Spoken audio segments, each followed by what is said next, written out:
Good evening, everybody, and good afternoon to everyone who is from Dhaka, Middle East, and all these places. It's indeed a pleasure to have with us today Mr. Kaisar Dopaishi. I think he needs no formal introduction to people who are familiar with him in the SAIPSA circles and Ivy school circles. You have in SAIPSA meet, be it Mumbai, be it Delhi, be it Bangalore, and you would have Kaiser welcoming all the delegates, painstakingly working through the months to organize these educator meetups that we've been so used to having, at least at this time of the year, be it Jan or February for every year in Mumbai, Bangalore, Delhi, and other places. Kezer is the head of school at Podar ORT International School, Mumbai. He's also on the advisory board of number of IB and Cambridge schools. And as I just said, the president of the South Asia IB Schools Association, the SAIPSA. He travels extensively and is part of the IBTP examination body, the accreditation team for the IBTP and the MYP, and the Middle States Association schools and colleges, and a workshop leader for IB economics and general pedagogy. He also works extensively with the Cambridge for its Cambridge Teaching and Learning Diploma. Apart from the IB, Kaiser has worked extensively for the American High School Diploma, the IGCSE, and a few national curriculums. He has worked in renowned residential schools such as the Barnes Schools at Devlali, the Sherwood College Nainital, and the Kodaikanal International School at Kodai, India. He is also an author to several books for ICSE and the ISC Economics and Commerce. His last stint was as the vice principal and acting principal at the Kodaikanal International School for over a period of 9 years, and the latest being the principal of the Singapore International School, Mumbai. He is a recipient of the 12th Shankaracharya Jayanta Saraswati National Award in 2013 for his outstanding contribution in the field of education and excellence in leadership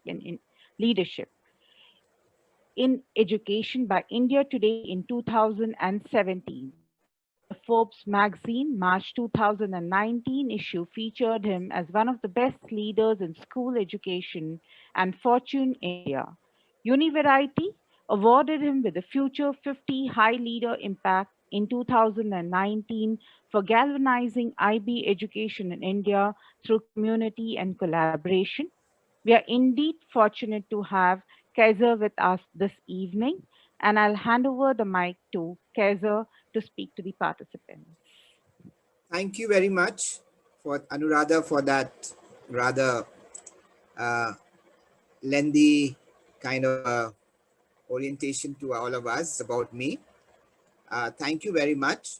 And as I look towards all of you, I can just say that this 40 minutes or 45 minutes of conversation would primarily, result in stuff like getting a peek at it rather than, getting down and dirtying our hands with it. So it will be a little peek, nothing beyond that. This personalized learning is something which I have kind of been my pet project, if you like to call it. And that's what I'm going to talk about today. I hope you can see the screen, right, Anuradha? The screen is visible, guys. All right. Yes, it's visible.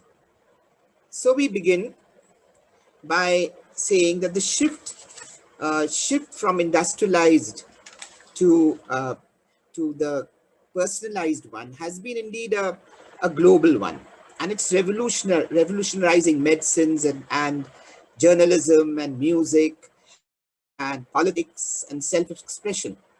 Yet this, in the school environment, life continues to be very standardized, as you can see here.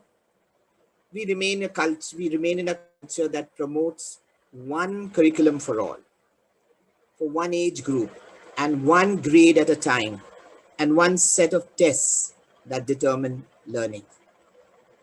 However, the fact is that more challenging and complex and uncertain the world is becoming, the greater is the need for education to transform and find ways to customize learning. We must encourage the need for education to reform our ways of looking at education. Students need to become problem solvers, creative thinkers. If students are to be successful, they need to find that work uh, is as satisfying to the human spirit as it is satisfying economically. So as teachers, we need to design learning experiences that help students to get in touch with who they are, what they want to be, and why. Why do they want to accomplish in the world? What is it? We must include opportunities for students to build social capital and develop a voice of interaction with people in powerful position. So students must learn how to create, use professional networks, and develop and promote their innovative ideas. So here is where personalized learning enters. And that's what we say, that it's time for a new model over there. We must take classrooms beyond the four walls, as they say, as one size fit for all mentality, and bring it fully into the 21st century. So what is personalized learning? Well, it has three elements to it. When you are adjusting pace, that means it's individualized learning. You're also adjusting the learning approach. So that's differentiation and leveraging students' interest and experience. When you put these three together, then what you really have is uh, personalized learning. So we have heard these terms such as, you know, individualizing learning, personalizing learning. So let's run into these terminologies. What does it really, how is it different? Now, personalized learning is a huge umbrella. It has elements of differentiation and individualized learning.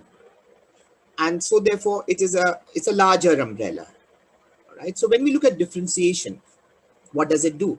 It embraces the reality that all learners in a particular room, right, having a range of skills, readiness levels, and areas of interest.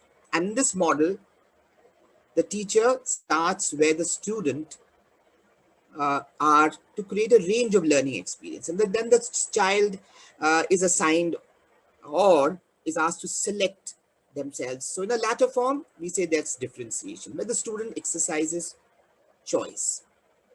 All right. And that must not be confused with personalization.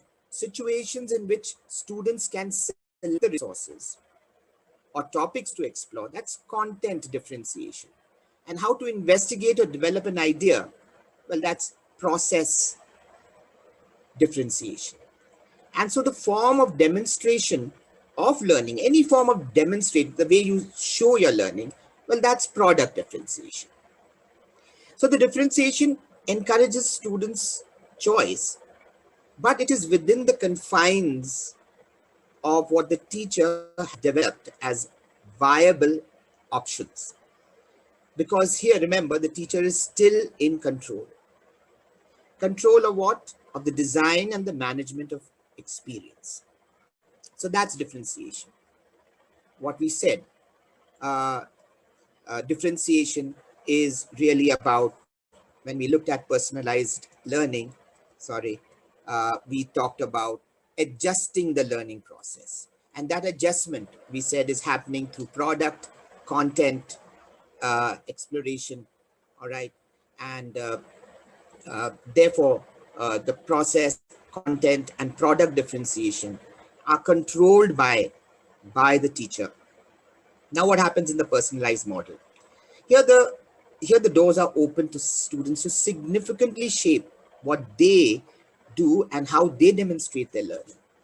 They have a seat and a design table, the evaluation table, the exhibition table. They have more ownership from the start to the finish of the idea, the investigation, or the analysis, or the refinement of the presentation to an authentic audience. So here you might say, well, it sounds like a project-based learning. Yes, true. Project-based learning also comes under the umbrella of personalized learning. However, when we see project-based learning as something that comes under the umbrella, it's part of that progression. That progression the child has developed from developing their thinking as a part of teacher design set choices to a project, to develop a project-based, which is independent, primary inquiry of their own.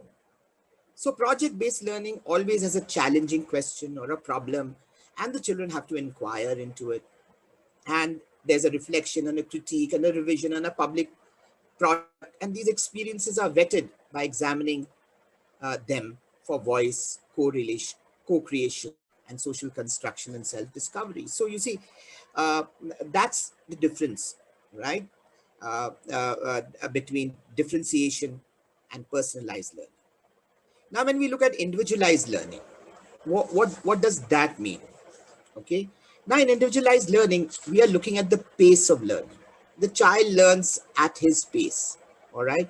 There could be a blended approach. We know is well-known application. The blended approach is a well-known application for individualized learning, and especially in this particular time and day when we have what we call as the moments of online or virtual classes, we see that blended learning is something we are all thinking about when we reopen.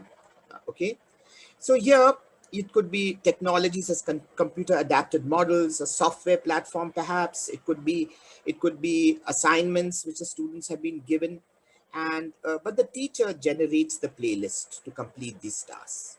Typically, the student the student controls the pace of their learning experience and is on the route to mastery of the material. So they can replay a video or a practice problem, answer question, receive instant feedback on their work and preparation from a computer or a teacher generated assessment, right? So individualized learning is personalized in that it is a way of efficiency of technology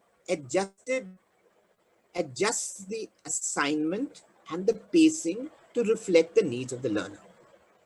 And this might be an emphasis on student reflecting on their learning and deepening their understanding of how they learn best, how the relational part of learning, however, that can be overlooked. So with blended learning, a student may complete some of his work independently using technology. They may even co-create products or projects, and they may apply them in an experiential environment. They may also work in groups. All right. Now the question is, how the personalized learning different? As I said, it is differentiation plus individualized learning, and that equates to personal learning if you start the leveraging of students' interest and experience. So that's an add-on to it. So it's individualized plus differentiated plus student interests coming into play. So that's as far as the clarification of those terminologies go. So when you look at these three areas and you see the role which the student has and a teacher has, and you can sense what is happening, right? As we just mentioned. Here in the personalized subject area, learning areas, the child is actively pursuing an authentic meaning a real world complex problem. And that inspires a co-creation in inquiry, analysis, and the final product. There's a voice, social construction, and self-discovery over here, as we can see. What's the role of the teacher? Is a facilitator. An example, then student could develop his own text, his experience, student-led conferences.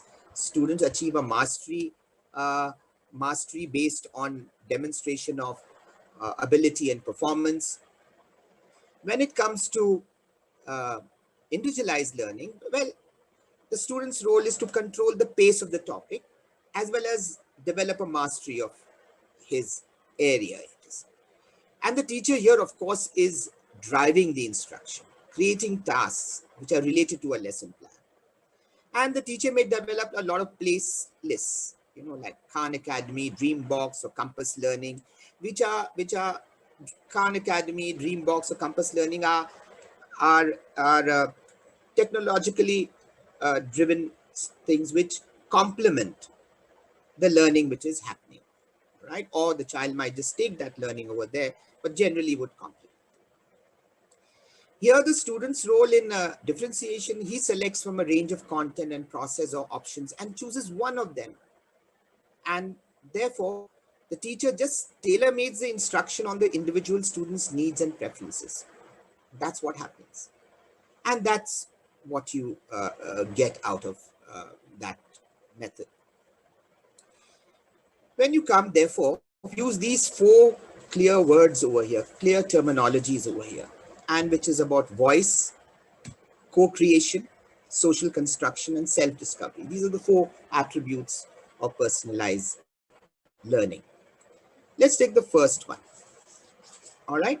And as I'm going through personalized learning, I'm also going to reflect upon how it translates in maybe in an IB school, maybe in a Cambridge school, maybe anywhere, how you could, very well adapt that and put those in, and how you could perhaps go towards that area. So personalized learning, as we say, is a progressively student-driven model of education. All right. So the first one is therefore defining the voice. Is there a student involvement or engagement? That's the key. The key to personalized learning is student engagement, right?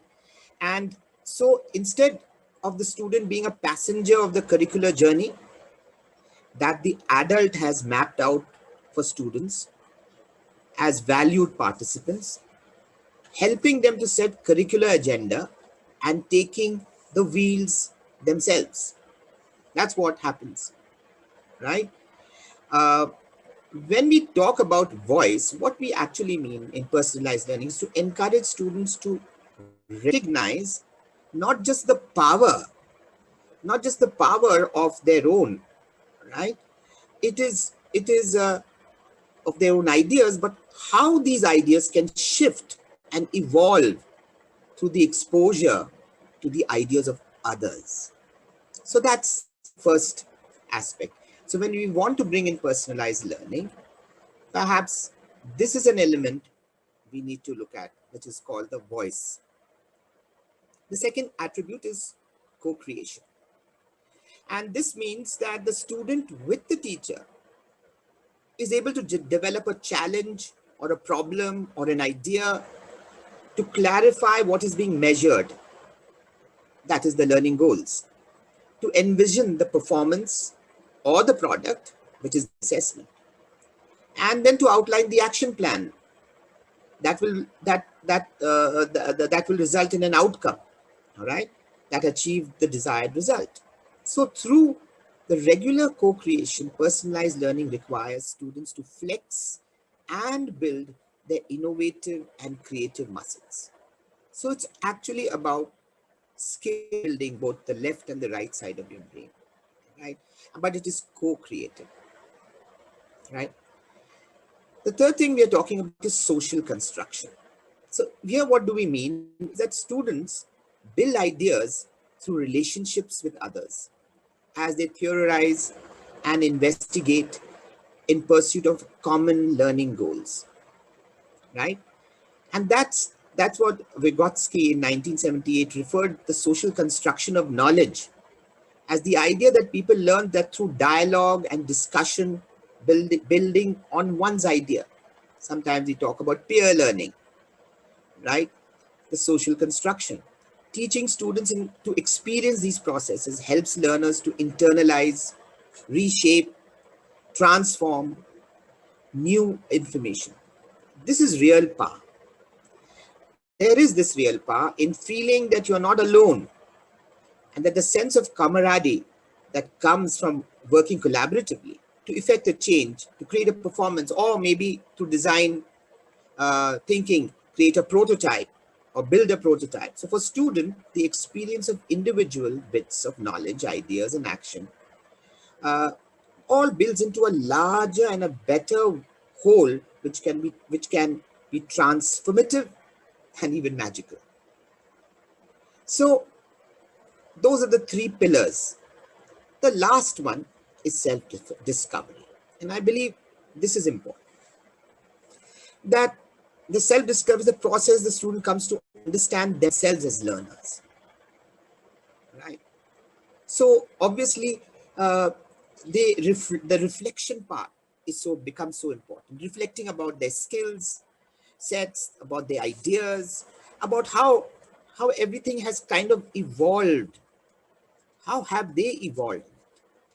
It perhaps requires a lot of metacognitive skills, development of metacognitive skills. Right? Now, when we look at these four attributes and say, okay, where did we hear these words? In the IB, we hear it, we call this as agency, some of the elements of agency. Now, this is something new which has come into the PYP in the IB world, the student agency, the capacity to act intentionally. All right. You create a culture of mutual respect, acknowledge rights and responsibility to schools. So, and in the world of Cambridge, you look at it and call as active learning. So that is one element you do have, which can support personalized learning, both in the IB world and also in the world of Cambridge, right? So if you look at agency and now in the IB with the new standards and practices and with the evolution of DP, we are given to understand now DP is going to have a huge review after diploma program of the IB is going to have a huge review. And this something which is started in PYP, I'm sure will be a talking point in the DP also. So here is a personalized learner, a school which has made a learner profile, all right? Creative and critical thinker, effective communicator, entrepreneur, flexible and adaptable. So they have made it for their schools, right? In the world of Cambridge and in the world of IB, we have also our learner profile. And these learner profiles very much lend themselves to personalized learning.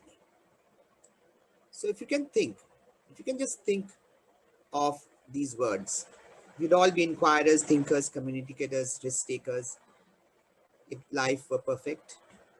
And you can see the sense of these learner profiles together, right? So in one's context, whether it's IB or Cambridge, and if I may add, in the national curriculum, once you start looking and deeper into the new national education policy, perhaps you would find these ideas resonating over there, right? Its implementation is a challenge, but that's the way to go. That's what education is going to be.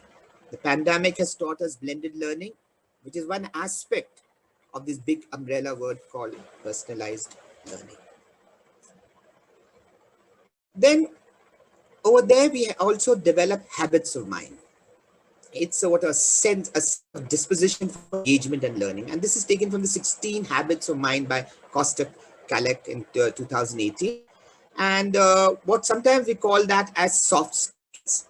And that sometimes the word soft means it is easy.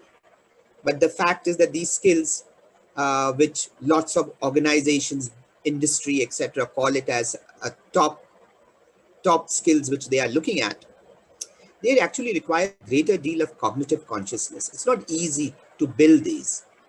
So we do need to develop these habits of mind, all right, and expand, and so that they have those skills while they are teaching and learning is happening. So explicitly, you are developing those teaching and learning skills, right?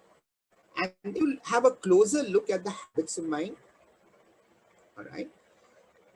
You will be reminded, if you look at the closer look here, if you just look at these words like persisting, managing impulsivity, thinking flexibly, striving for accuracy and precision, applying past knowledge to novel situations, gathering data through all senses, responding with wonderment and awe, finding humor, remaining open to continuous learning, thinking independently, taking responsible risks, so on and so forth, problem solving, uh, metacognition. If you look at all this, thinking about your thinking, listening with understanding and empathy, if you look at all this, and if I were to just turn to the IB world and talk about approaches to learning, which are these, you can actually classify all these habits which we are talking about over here. That is the 16 habits of mind, which is on Costa and Calic put in. You can very happily see that in the IB world here. In the IGCSE world, you see it in something called global perspectives. I wonder why they left it there. It should have been, something there. Now, also, you will see that the learner profile is linked to the approaches to learning.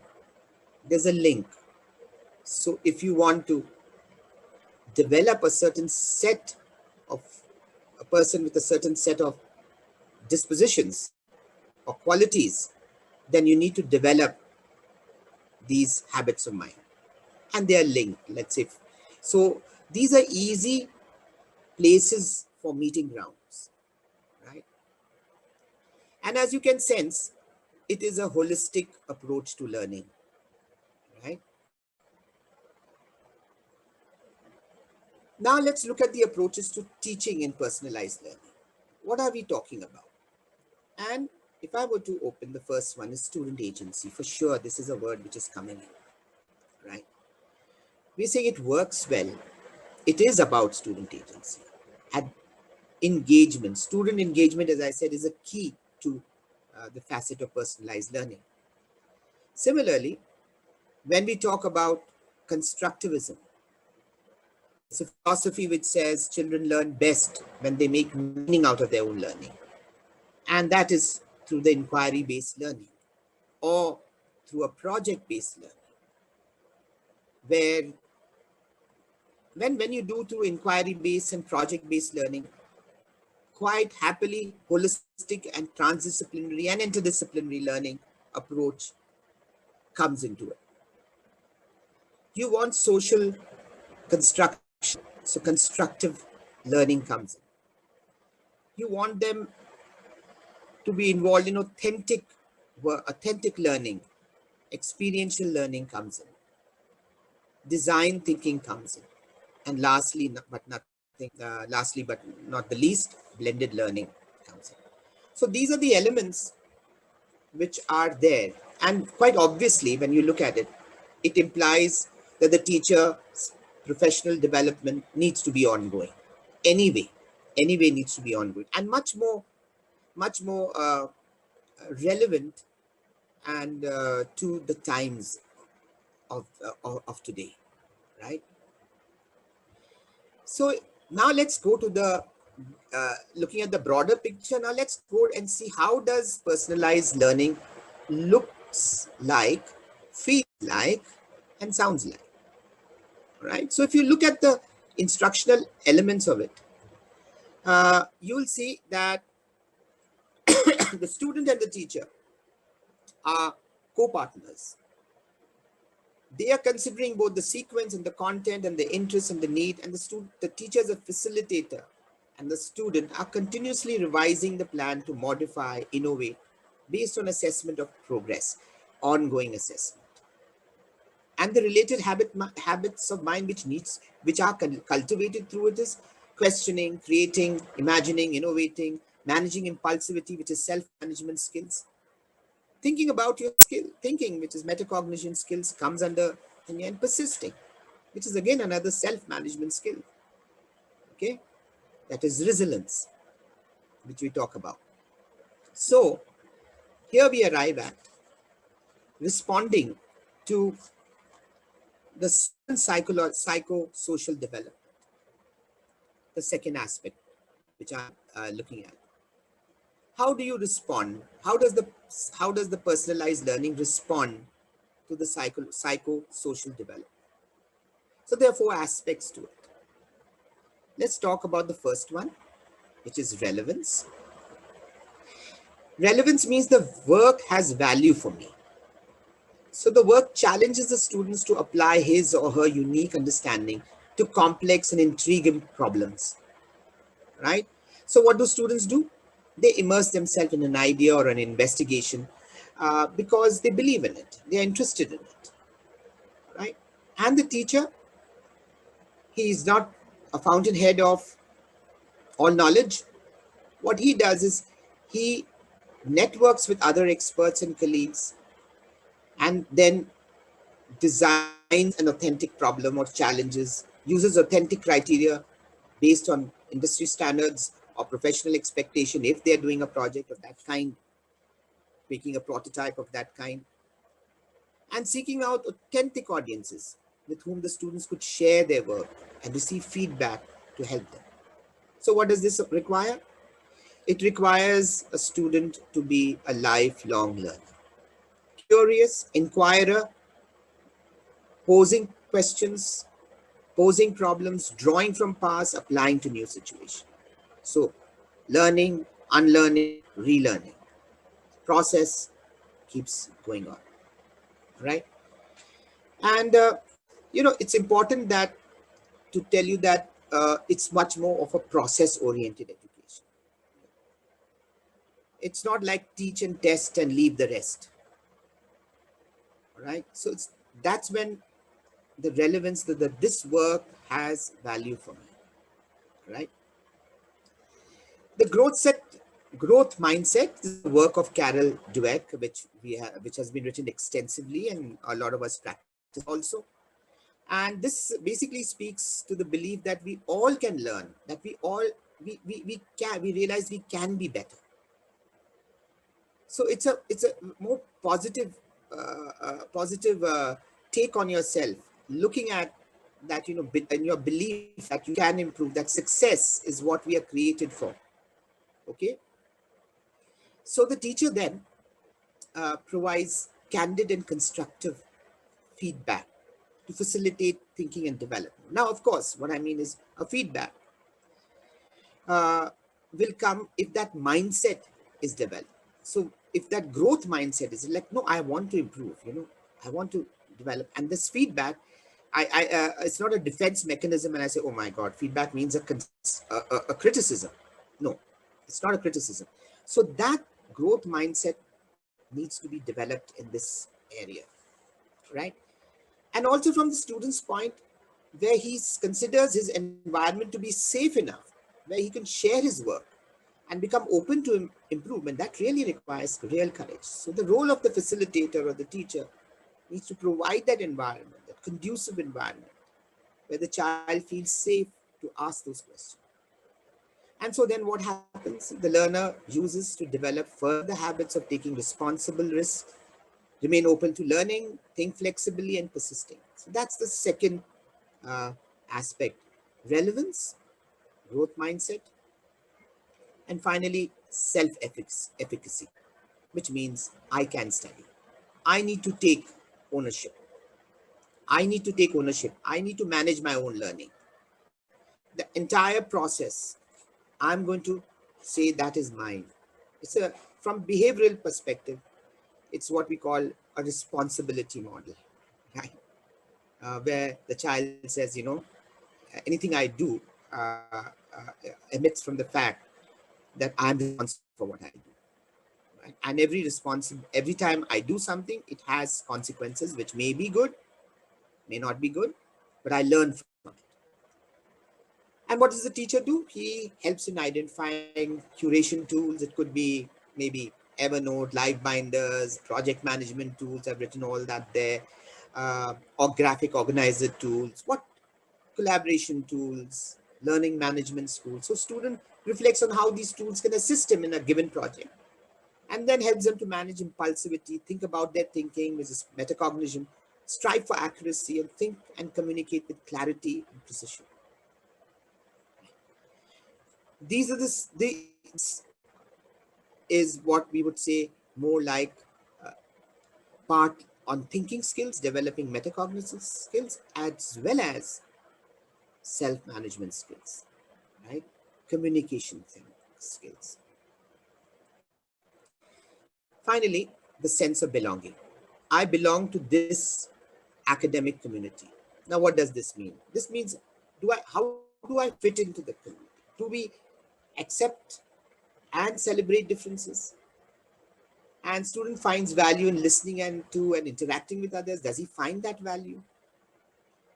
And that sense of community building, where everyone works collaboratively, so develops those partnerships. All right, and these don't come easy because social skills need to be developed. Perhaps like in the IB world, PYP and others, we develop essential agreements, which the child develops the expectations rather than the teacher developing an expectations. And so you develop as a community an essential agreement where people say, you know what, I think this is going to be what we believe in, and write it down and commit themselves to that. So students and teachers think interdependently, listen with understanding and empathy, and respond with wonderment and awe. So this are how you could respond to students' psychosocial development when we talk about personalized learning, right? These are the given bricks which we move on. Finally, here's one teacher's personal journey, which I put out over here. And that's what you could perhaps think. All right, phase one is, all right, this is where I am. So I could do some things, maybe have flexible seating options. So just think where you are, right? In the past state, it should be student created schedule activities during literacy time, the whole class, good planning of units, little time dedicated to exploring personal passions, predetermined groups based on ability, and quick whole class recruit. This could be the past state. But this personalized instruction, some of the time is happening. So you could be here, and the teacher took his journey like, okay, this is where I was, this is my current phase state, and this is where I intend going to, right? And the teacher said, oh, well, you know what? At all times now, there is alternative and flexible seating, no assigned spots. Students are creating schedule as often as possible. There are inquiry journals or process journals. Okay, the personalized process journal within the whole class backward planning. There's a genius hour incorporated into literacy time. Individual meaningful reflection happens.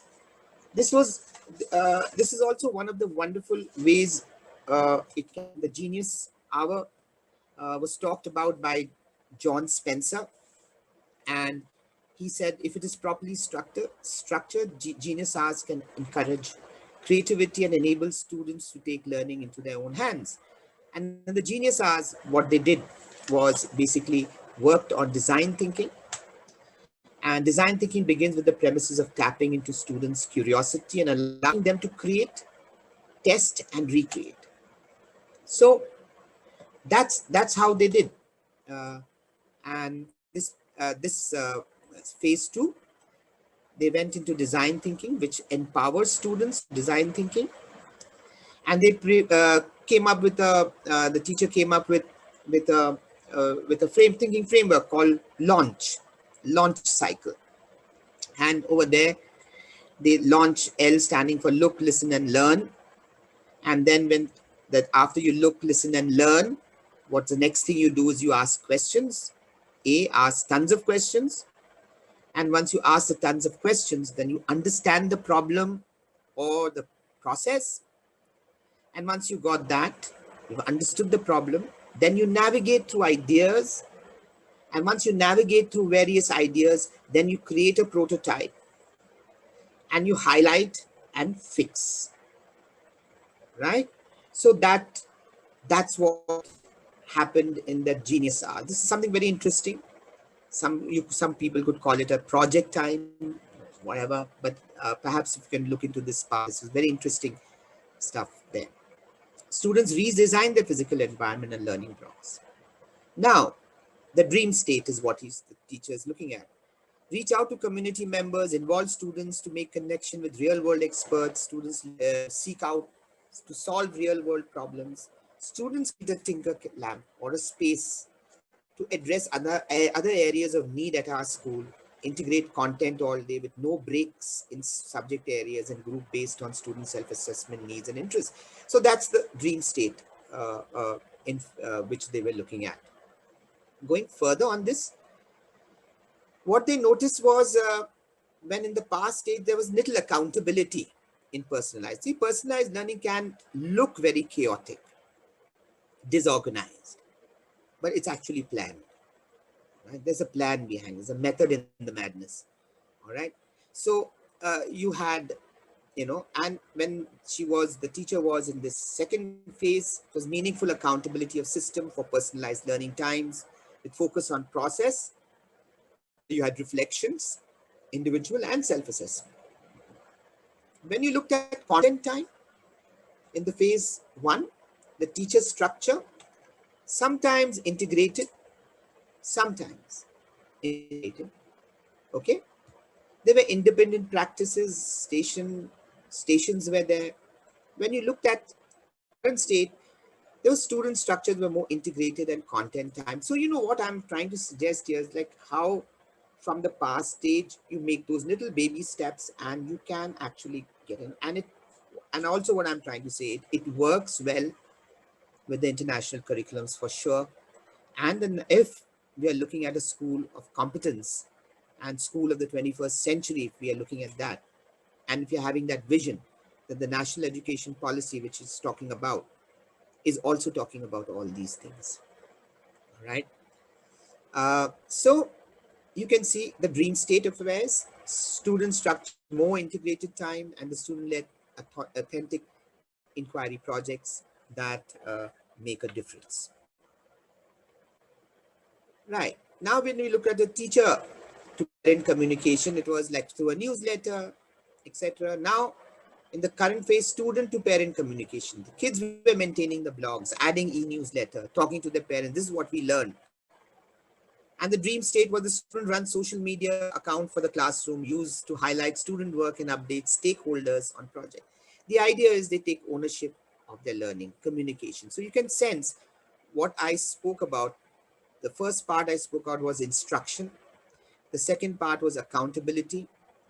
And then the third part was content. And now I'm moving to communication. Okay. And social studies rotation stations they had, right? Rotation stations, that was the past state. And here they had flipped class, to use Google Classroom to cover content in school time, to work towards an authentic project or task base. And a lot of us are here in this pandemic trying to do Google Classrooms, etc. All right. This is a time to just ponder and think that if we are doing on Google, if we are replicating the real face-to-face class in technological setup like Google Classroom or Zoom, the similar way, then I think we need to, reflect on this. Because what is it that technology can add what face-to-face can't? Perhaps then it would make a difference. But if it is the same thing you're trying to replicate, then, it's not meaningful, right? So technology is an enabler. So a blended learning can be valuable if it is used in a manner that it does not exactly replicate a classroom, a face-to-face classroom. It adds value, uses technology as an enabler to bring in those aspects, right? About Assessments, no student portfolio was there. They had student e-portfolio. And now her dream state of portfolio is they should not only create but maintain e-portfolio, use evidences and show their growth. As far as community involvement in learning, there wasn't there. And now in her present state, she had a community project impact. And her idea is that it will include student-led outdoor learning initiative and dedicated outdoor learning spaces. So the aspects to consider, obviously, for personalized learning is timetable, right? Scheduling will need to be looked at. Subject offering. This is by way of, I covered the larger picture, like your vision statement, your mission statement, the whole idea that the philosophy, the mindset part of it. And now I'm come to the mechanics of it, all right?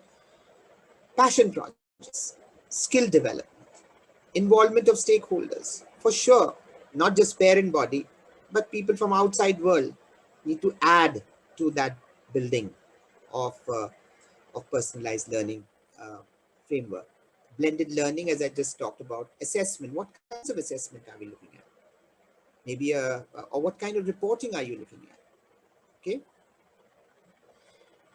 When I look at the IB and I see these old standards and uh, reflections, which are, I would say, on their way out right now, and you look at collaborative planning, and you look at the written curriculum, you look at the teaching and learning standards, and you look at C4, which is on the assessment part, you can see that it very well resonates with these ideas.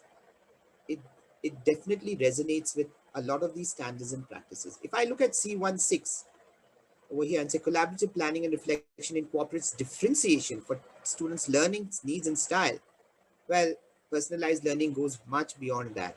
As you are aware, differentiation is one element under the umbrella of personalized learning. All right. And so teaching and learning empowers, let's see C3, empowers students to take self-initiated actions as a result of their learning, right? How much more can that happen? And if that is done, the children would be ready for uh, the world of this nature, which is demanding something very different. So the new standards and practices, which you probably look in the IB, is now talking about student agency, as I said earlier in the PYP. And as I said, that these thoughts would resonate up there to DP2. And so it's all looking good that as we move on from our COVID days and learn something from it, and maybe just become creative and innovative. Because at the end of the day, we all are in this profession because we love it. How much more would it be better if students also love that journey, right? Here, there's this big picture schools are there. They have a student-centered learning model. And big picture schools are also IB schools. One of them operating in Mumbai, as I am aware of. Here, what you have a small community, 15 students, and they have advisory. An advisory is supported by an advisor or a teacher working closely with a group. And they identify interests and they personalize learning. So the student is the center of learning and he engages in some relevant and authentic learning, and each student then has internship. Parents and families are involved, and the result is a student-centered learning design. Design thinking and project learning are basis of these big picture schools. It's operating from US. I mean, a lot of the big picture schools are in US. So perhaps this would be one example of, personalized learning. As I said, it's crucial to ask, there are crucial questions to ask about this implementation, such as, it is unwise to assume that any model of personalization will work for all learners of all ages and all subjects, right? So when you go in for personalized learning, right, you've got to take those steps, looking at your mission statement, vision statement, looking at your existing aspects of your educational environment, such as policy changes, which need to be put forth, what teacher support and training is required, and the paradigm shift beliefs and thinking and practices. What will the role of the school leader? What will the role of a principal maybe, or a coordinator maybe? And where are the parents in this process? So it's very, very important that you take the community along with you uh, in this way. So the time worn adage, measure twice, cut once, is a worthy advice in schools as well as in carpentry, right?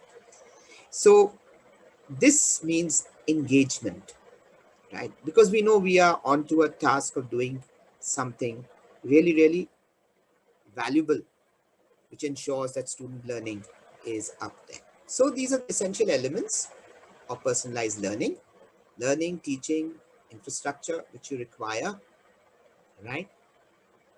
And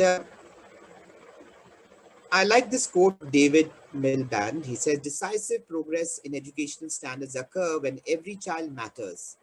Careful attention is paid to their individual learning styles, motivation, and needs. There is rigorous use of pupil target setting linked to high quality assessment lessons, as well as well paced and enjoyable, and pupils are supported by partnership with others well beyond the classroom. This is what I mean by personalized learning. So does every student will be doing something different in personalized learning? Not really. Not really. Does not necessarily have to be. These are kinds of interest-based experiences which you can offer as additional opportunities for learning, and so they can develop their academic as well as their dispositional competencies, such as what we call in the IB world the ATLs, as they struggle, as they're going through their innovation and inventing process. Yes, in the process, teachers must provide opportunities. So there may be different projects simultaneously going in the class, but the choices that the student make will be based on the curiosity and the interests of the thing. So to sum up, we must move towards school that offers students more choices as they learn how to develop their voice, hone their capabilities to co-create, and explore the benefits of social construction and self-discovery. Personalized learning with habits of mind offers an entry point to timely content, and at the same time invites students to join with teachers in the search of timely problems and queries. And it does spark of imagination, innovation, and empower students to take responsibility on behalf of their own passions and aspirations. It's a pathway to true success. Yes, that's how I've summed up. And from where I have taken these things are, I have to put a bibliography. Instead of that, what I've done, I've put the pictures of the books which I amalgamate and work in my school to create a niche school, right? And this is the one which is student at the center, where I've, dug on. Also, Kathy Batteroth, rethinking homework. And I think I love the way she puts how you have to have differentiated uh, homeworks. And homework can also be differentiated. I like the idea of tracking excellence and equity, right?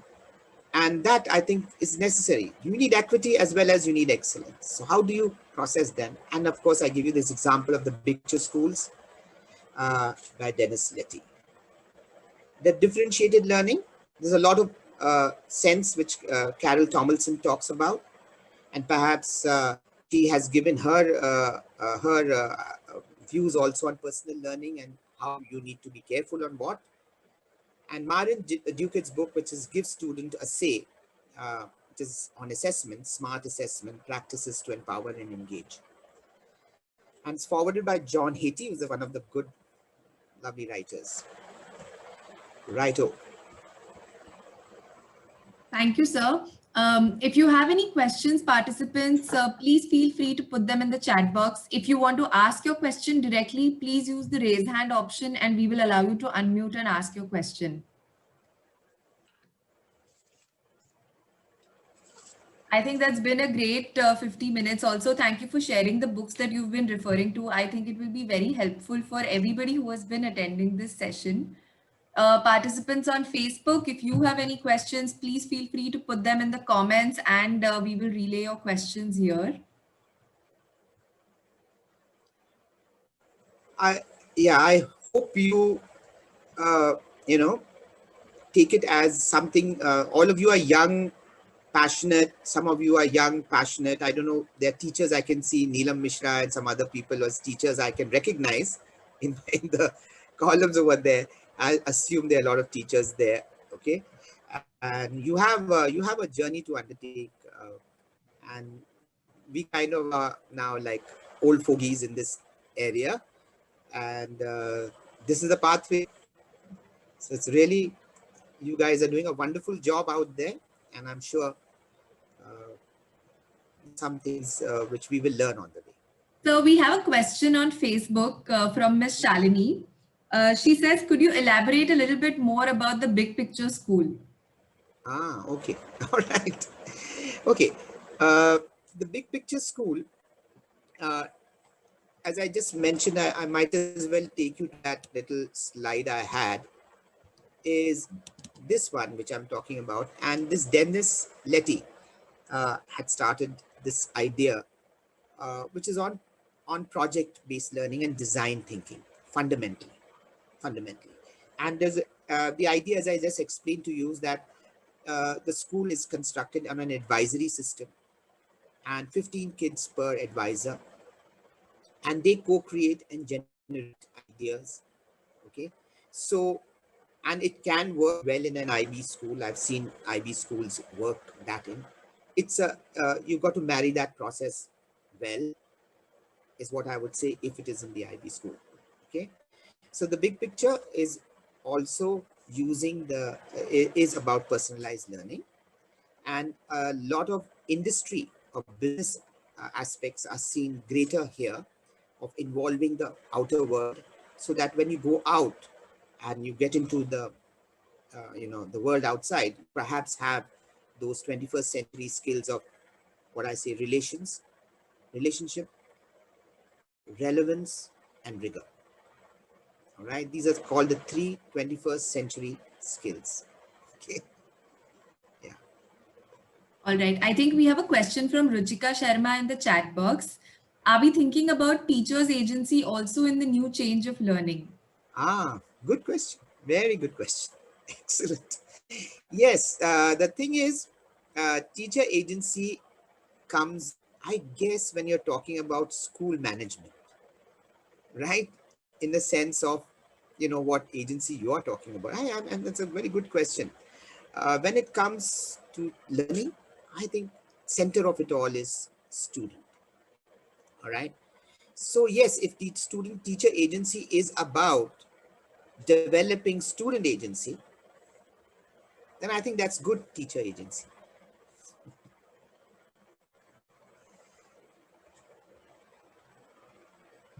Ruchika, I hope your question is answered. In case it is not, feel free to tell us or raise your hand and we will allow you Yes, to please. unmute. If you want to have any Yeah. further If you clarifications. have any other question, any other leading question on this? Does anybody else have any questions, any comments about the session? We would be happy to take them up right now. Otherwise, I think, yeah. Yes, Ruchika. Good evening. Yeah, good evening, Hi, sir. It was hi. a yeah, hi.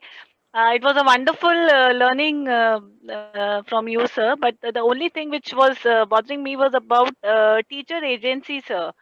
Yeah. Once we build up on student agency, then how do we go about for teacher agency, sir?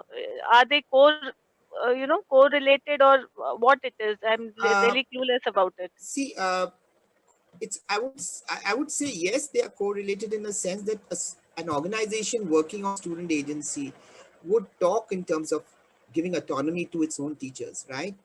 And autonomy to design its own course. I know that, I had in my one of my previous schools, I had one American and one Canadian and one person from UK. And the UK gentleman said, we were doing an MYP, and he was having such a heated argument and saying, Ms. Kaiser, I'm a teacher. Give me a curriculum and I'll teach it. All right. I'm not a curriculum setter. The Canadian said, you know what, Kaiser, who's that guy sitting right on top who should curriculums for us? Right? He doesn't know my class that well. So you see, there are two opinions here. Is what I'm trying to suggest. There are two Yes, sir. opinions Yes, here. sir. So as a community, you have to develop your teacher agency, which respects all these things, and yet you're moving on to that direction. So you're moving on to the student agency direction. Yes, teacher agency is a part of it, right? Because you need to take a call that the student can decide these things, or student is deciding all this, and that you are a facilitator, right? So, and the kind of backing you give them for development of self-management skills, etc., is tremendous. A teacher's job is really most difficult job. It's not an easy job. So Ruchika, your question is relevant.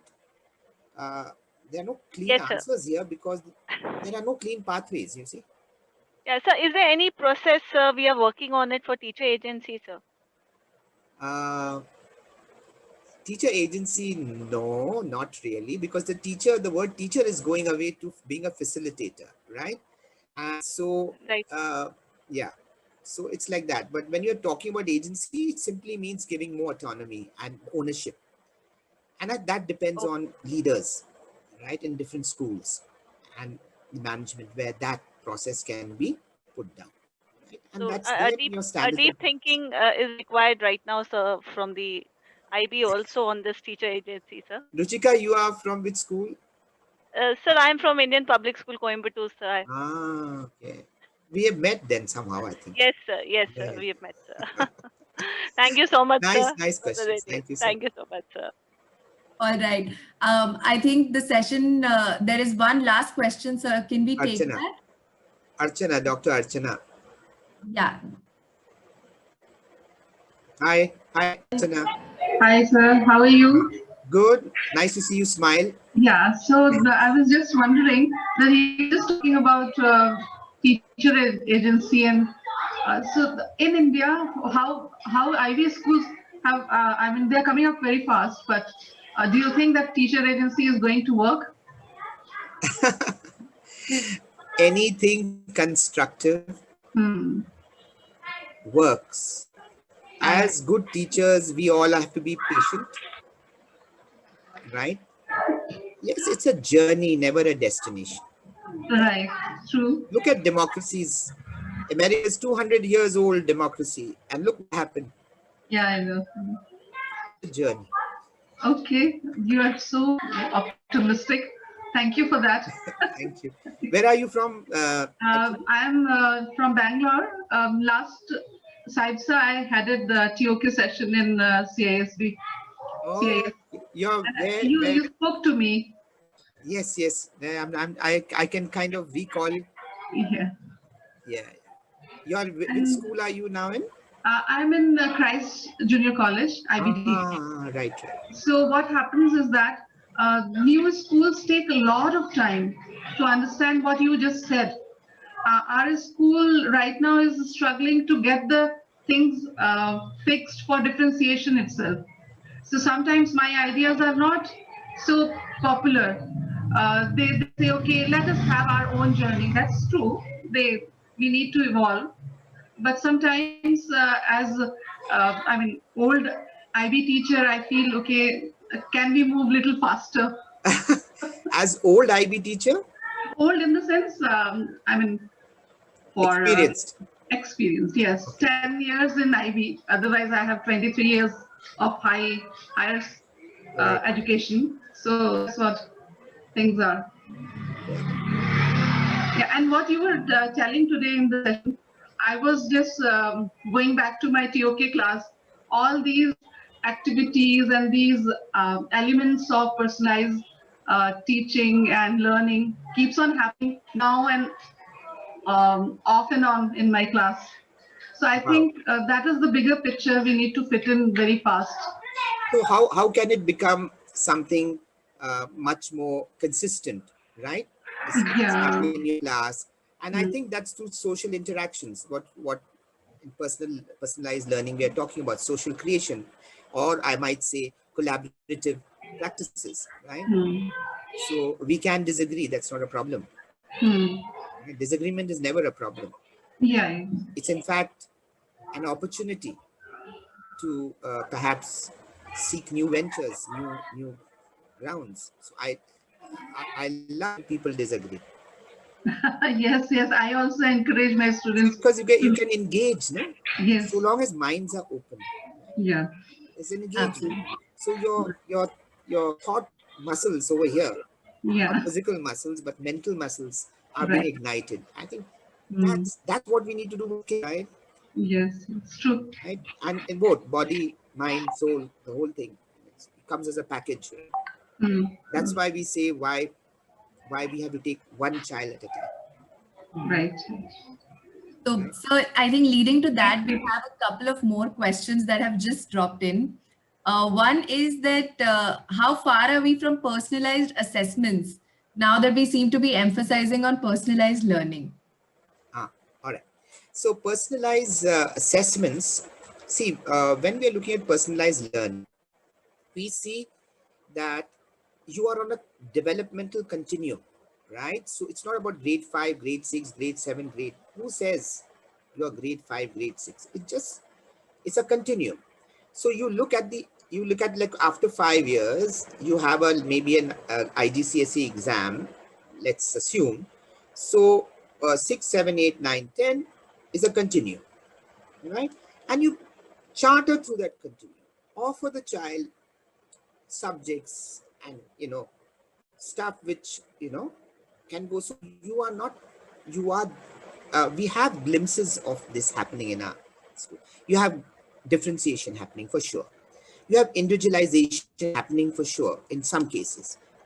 Individualized plans, IEP, sometimes people call it, for children who are differently abled.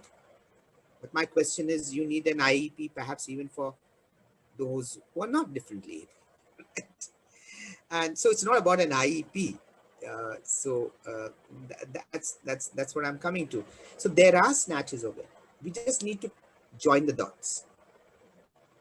And if you look at your mission statement, every mission statement of your school talks about what? Child, developing the child. It focuses on the child, right? Absolutely. So the pedagogy can be built by creating an environment. So I think the first step towards is to co-create an environment for personalized learning. It will happen.